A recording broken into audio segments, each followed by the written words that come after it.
At 87, Pope Francis prepares for his longest trip, covering 30,000 kilometers in 12 days. From September 2 to 13, he will visit Indonesia, Papua New Guinea, Timor-Leste, and Singapore, marking his 45th international trip. Starting in Indonesia, a predominantly Muslim country, he will proceed to Papua New Guinea, the farthest continent from Rome he has yet to visit. This will be his first visit to Timor-Leste, the youngest Catholic country since 2002. His trip's culmination will be in Singapore, where he will meet leaders of different religions. Despite health issues forcing changes to trips to Africa and the Dubai Climate Summit, when he completes this journey, he will have visited over 65 countries, strengthening global relationships. Shalom World News brings you the live coverage of the Apostolic journey to Southeast Asia and Oceania, September 2 to 13. Stay tuned.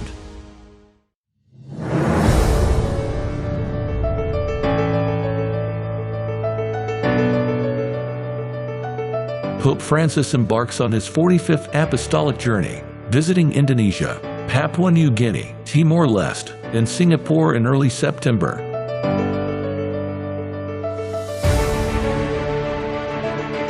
Starting from Rome on September 2, his first stop is Jakarta, Indonesia, from September 3 to 6. The logo features Pope Francis' blessing with a raised hand set against a golden Garuda, a revered Indonesian eagle, designed in traditional batik patterns. A map of Indonesia highlights its diverse ethnicities, languages, cultures, and beliefs. The motto, faith, fraternity, compassion, reflects spiritual commitment, unity, and compassionate outreach. The visit is eagerly awaited by the faithful in Indonesia and beyond.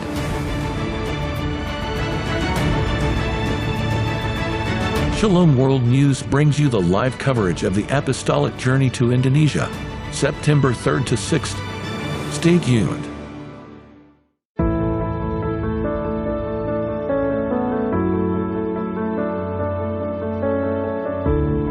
Following Papua New Guinea, Pope Francis will visit Timor-Leste until September 11.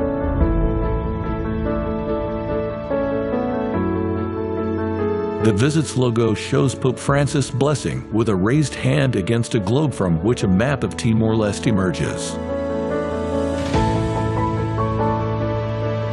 The globe emphasizes the global dimension of the visit, with Timor-Leste's map in the foreground representing the local focus of the trip.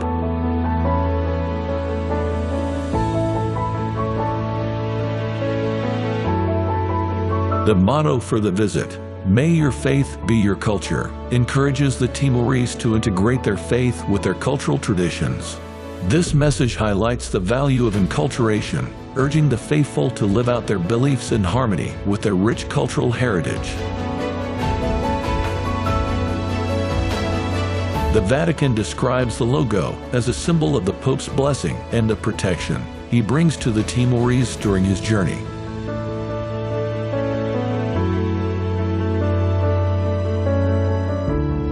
Shalom World News brings you the live coverage of the Apostolic journey to Timor-Leste, September 9 to 11. Stay tuned.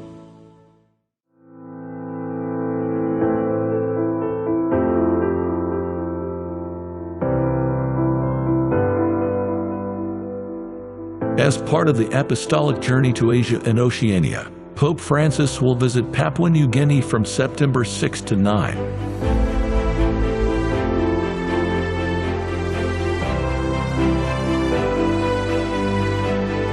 The official logo for this visit prominently features a cross, designed with colors that evoke the stunning sunrises and sunsets of Papua New Guinea. Adorning the cross is a bird of paradise, a symbol of the country, while the central theme of the logo is the motto, "Teach us to pray," inspired by the disciples' request to Jesus in Luke 11:1. Designed by Father Tomas Ravoli of the Liturgical Codipedical Institute in Goroko, Eastern Highlands, the logo and motto serve to emphasize the spiritual significance of the Pope's visit, moving beyond a mere tour to deliver a message of faith and prayer to the people of Papua New Guinea.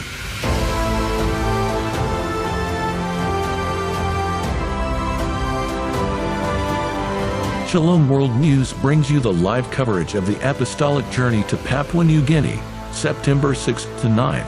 Stay tuned.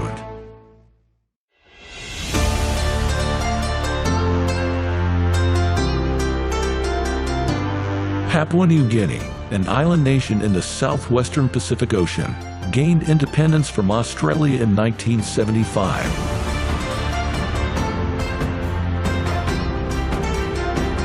Home to over 11 million people, predominantly Melanesian, it boasts over 800 languages, making it one of the most linguistically diverse countries.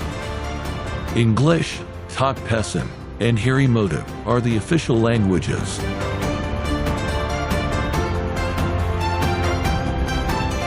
Christianity is the predominant religion, with 95.6% identifying as Christians according to the 2011 census. The people rely on agriculture, hunting, and fishing, and their lives revolve around extended families.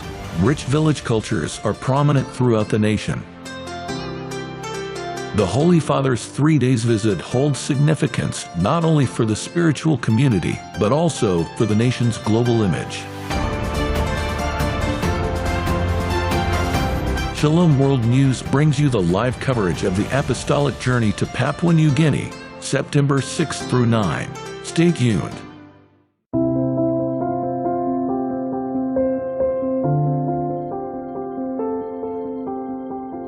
Timor-Leste, also known as East Timor, is the youngest Catholic country in the world. Located in Southeast Asia, it was a Portuguese colony until 1975. After declaring independence, it faced a brutal invasion and occupation by Indonesia. The Catholic Church played a significant role in supporting the struggle for independence, leading to a UN-backed referendum in 1999 and full sovereignty on May 20, 2002.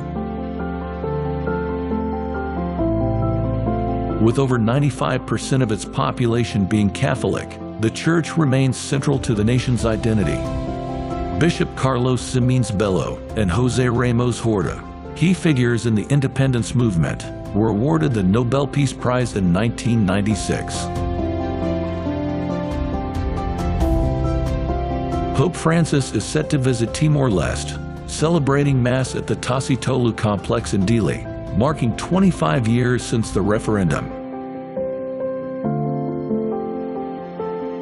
Shalom World News brings you the live coverage of the Apostolic journey to Timor-Leste, September 9 to 11. Stay tuned.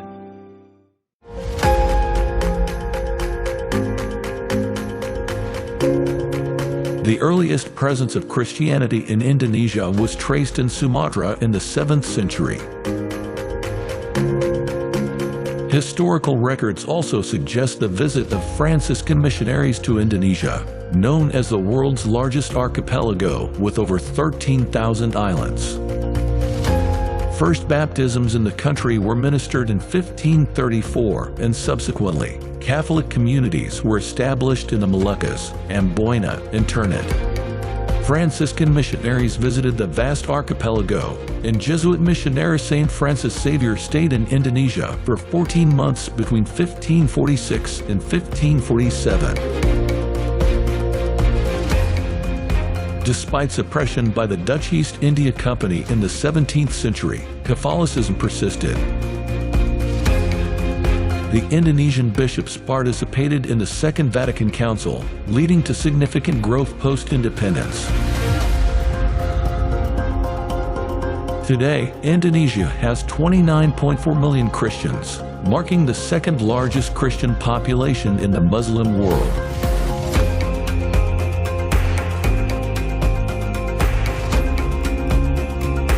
Shalom World News brings you the live coverage of the Apostolic Journey to Indonesia, September 3rd to 6th. Stay tuned.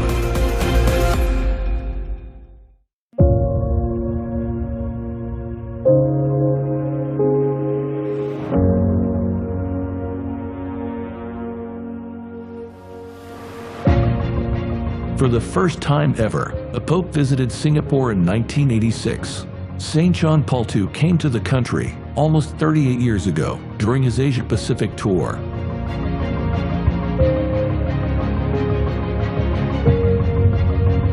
During his brief visit, he met with Singapore President Wee Kim Wee and the Prime Minister.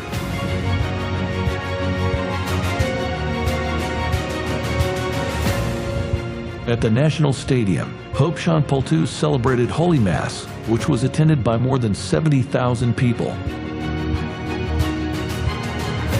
In his homily, the Pope expressed his desire to stand among them as a servant of Christ's love and peace.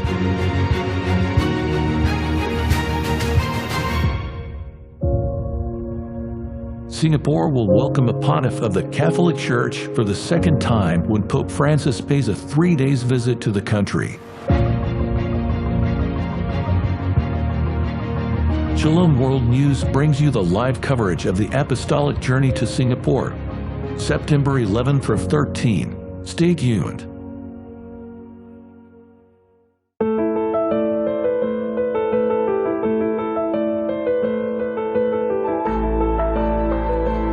In the heart of Jakarta stands the Church of Our Lady of Assumption, dedicated to the Virgin Mary.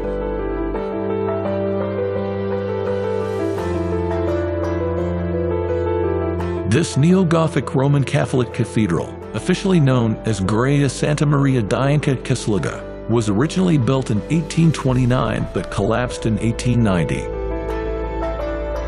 It was rebuilt and consecrated in 1901. Inside, the cathedral features 3 altars: the altar of St. Mary on the left, the altar of St. Joseph on the right, and the main altar with a golden cross and tabernacle installed in 1956. The 2021 construction of the Silaturahmi Tunnel connecting the cathedral and the Istiqlal Mosque has turned Jakarta into a symbol of religious harmony. Pope Francis will meet Indonesia's prelates at the cathedral during his visit.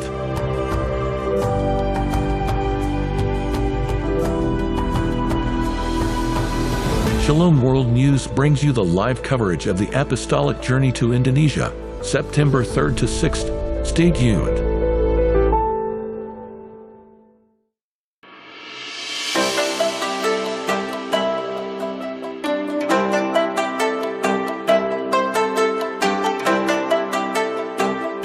On September 10, during his 45th Apostolic Journey, Pope Francis will visit Timor-Leste. His itinerary includes Irma's Alma School, dedicated to supporting differently abled children through specialized care and weekly therapy sessions. And the Cathedral of the Immaculate Conception in Dili, one of Southeast Asia's largest cathedrals.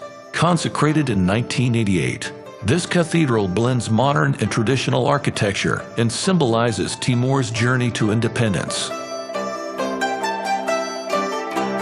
At the cathedral, the Holy Father will meet with the country's bishops, priests, deacons, consecrated persons, seminarians, and catechists.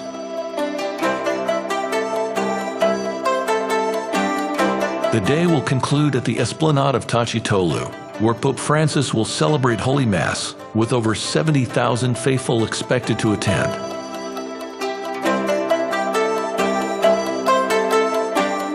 Shalom World News brings you the live coverage of the Apostolic Journey to Timor-Leste, September 9 to 11. Stay tuned.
Vatican Media English Channel. Vatican Media.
With many bishops of the world, I want to congratulate Shalom World Media on the 10th anniversary of their world mission, their world evangelization through the media. For many years now, I've been very much impressed with what's been happening with this great apostolate. Shalom World Media are diligent on covering what's been happening in all sorts of ways around the Catholic world, congresses, conferences, and